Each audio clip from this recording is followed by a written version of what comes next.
Magandang umaga po. Ngayon po ay kasalukuyang napakakulimlim na naman ng kalangitan namin. At ang amin pong temperatura ay tumataginting na 4 degrees centigrade. 4 na guhit na lang magpipris na ang tubig.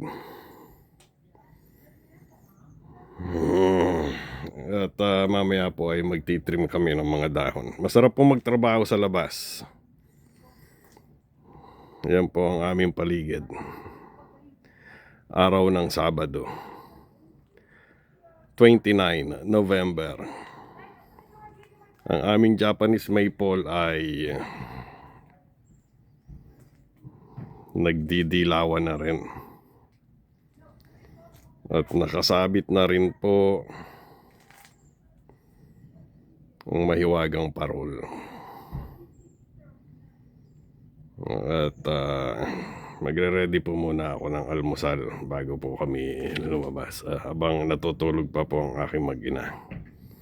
Ano kaya masarap iluto? At dito na po ang project ko sa harapan. Tapos na po ako sa side. Uy, ang gaganda ng mga bulaklak namin ngayon Gusto nila yung lamig.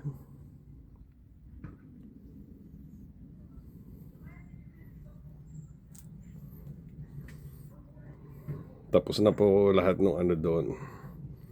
Napatsihan ko na at yung synthetic sealant naman ang gagamitin ko dyan sa mga mabababaw na yan. At ito, pinag-iisipan ko pang mabuti kung ano ang gagamitin ko. Pagkatapos nito, that's it. Siguro nakaka $300 na ako sa mga materialis kong binibili pagsisil nung mga crack ng semento namin. Kesa naman gumastos kayo ng $30,000 para papalitan ng mga semento, hindi po ba? Be smart. Sabi ko nga sa asawa ko, be smart. Okay, babalikan ko po kayo maya-maya at kami po ay magtitrim ng mga puno sa likod.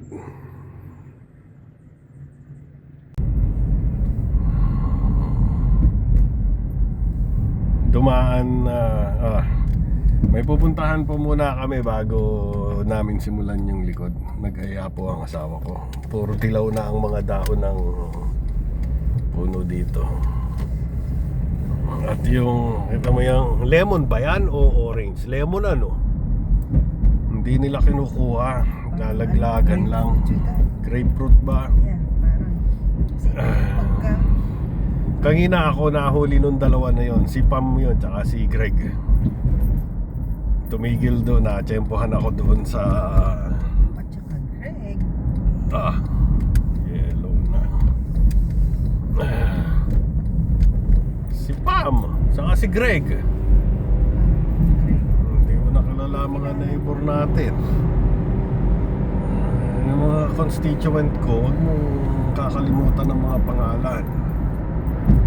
Tagal namin nagkwentuhan doon sa harapan, kaya natigil ako paggawa Kaya pagkaalis nila, pumasok na ako ng loob ng bahay at baka may sumunod na naman, wala na akong natapos. Re-refresh ng driving si Pam, si Greg ang nagtuturo. At meron daw siyang mga alak na para ibibigay sa akin. Hindi daw niya ako matsyempohan sa likod bahay. At ibabato lang daw niya sa over the fence. Sabi ko, pwede ako lumipat sa inyo and get it. Or just give me a yell, give me a call. Baka naman yung mga na-open na. Alam mo naman yung mga yan, pag in-open nila at tinikman, di nagustuhan, wala na. Yeah, but then if I were you, I'm not gonna be getting those that already been opened. Hindi yun safe. I know, pero karamihan naman hindi open. Okay, so that's fine. Tsaka Huwag nila pinapamigay yung open dapat. kilala ko naman yung matanda niyo. Mag-exam daw ulit siya ng driving license. Okay, baka yun na. At siguro sa 70, baka 70 na siya, 75. And marami na raw siyang nakalimutan. At hopefully daw makuha niya uli yung driver's license niya, makapag-drive pa rin siya. Pag hindi niya naipasa, wala na, maghahanap na siya ng driver. Yan, ganun po kasi dito pagka hindi ko alam kung 70 o 75, kailangan mong umulit na ng pagkuha ng driving exam. Titingnan nila kung matalas ka pa rin. Pag hindi na, wala na, kukunin na nila ang lisensya mo. That's it. Ewan ko sa Pilipinas kung gano'n na rin. No, I don't think so. Papunta po kami dun sa ano, at titingnan po namin kung merong tindang Mang Simon dun sa walang nakatao na tindahan.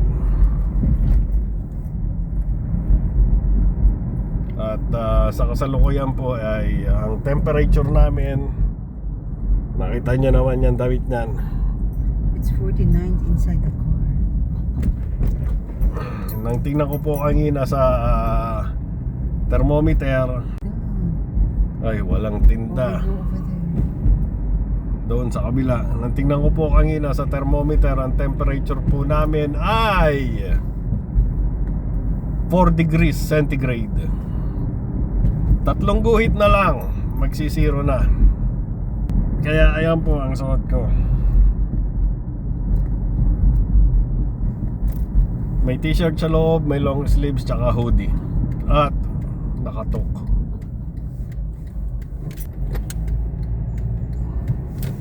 Okay, magkita-kita po tayo doon sa kabilang tindahan. At wala pong tinda yung tindahan na walang tao. Dapat kumuha kayo dyan. Yeah, nakabili na po kami ng ano, ang dami nilang bunga pa doon, no. Olives nila, ang dami. Sorry. Saan ka dadaan? Ilang kinuha mo? 7 pounds? Yeah, 14 bucks. 7 pounds, 14 bucks. So mga ano yun, 3.5 kilos. Mga 3 kilos. Marami sila yung pang baking. Dami pa nilang mga tanim dyan, no? Kanila pa yan, yan lupa na yan. Yung mga oranges doon, no? Hindi ko nakita. Dito meretso na tayo ng Wingko kung gusto mo. Nasa labas na rin lang tayo. You know, right? Ito, diretsuhin mo na yung Central. Yan, balikan po na ako. Ganda ng mga tao, no?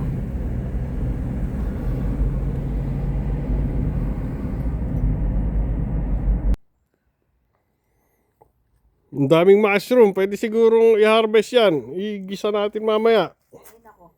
Baka...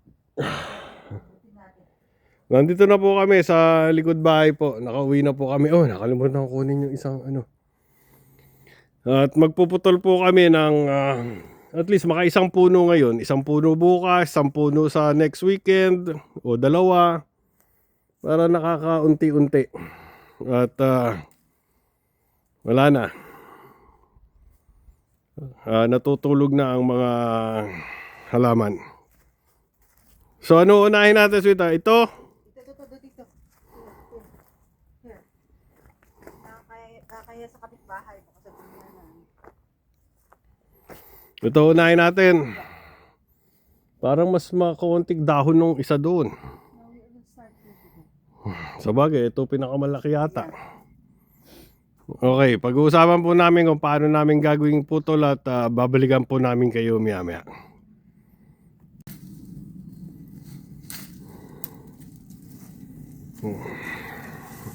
Ako po taga-putol, Diyosawa ko taga-hila ng mga napuputol. Ngayon pa ako.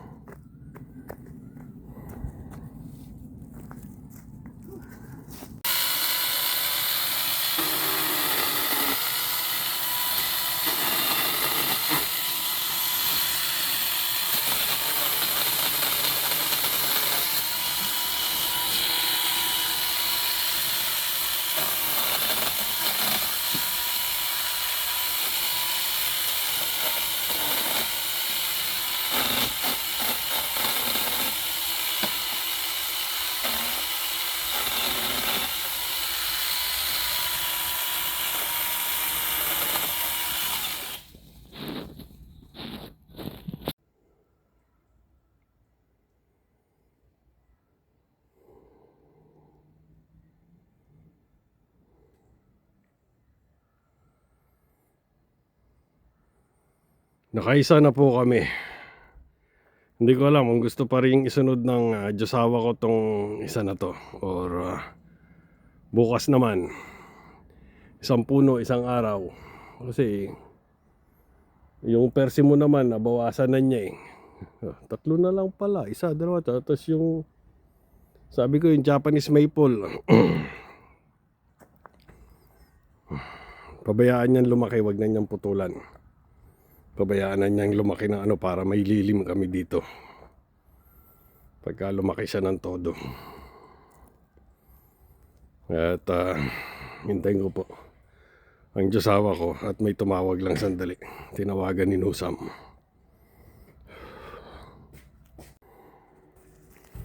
Ayun na po ang Diyosawa ko. Iwanan ko na. Maglilinis na po kami. At nakaisang puno na po kami. Titingnan po namin kung makakaisang puno pa uli bukas. Isa-isa, unti-unti, 1 by 1. At maraming salamat po pagsama ninyo sa amin ngayong araw na to. Yan po ang ordinaryong buhay namin ngayon. Ito pala ang ordinaryong buhay namin dito sa ibayong dagat Pasipiko. Akala ng karamihan sa Pilipinas ay masarap ang buhay dito. Sumakit ang braso ko, kapuputol ng humihingal pati ako ng mga lintik na sanga na yan. At ito po, may nakita po ako dito. Ayan po, oh. Tinatanong ko po sa asawa ko kung masarap gawing chapsuy. At ma-testing po mamayang gabi, mailuto.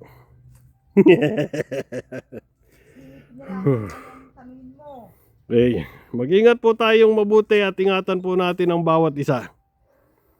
Palagi po tayong magpapasalamat sa mga biyayang natatanggap. Sa kasalukuyan po ay 8 degrees centigrade. Kulimlim ang kalangitan, pero walang nagbabadyang pagbagsak ng ulan. Kaya malamig siya. Yeah, kaya malamig po. Mabuhay po tayong lahat. Mabusta. Bye-bye you!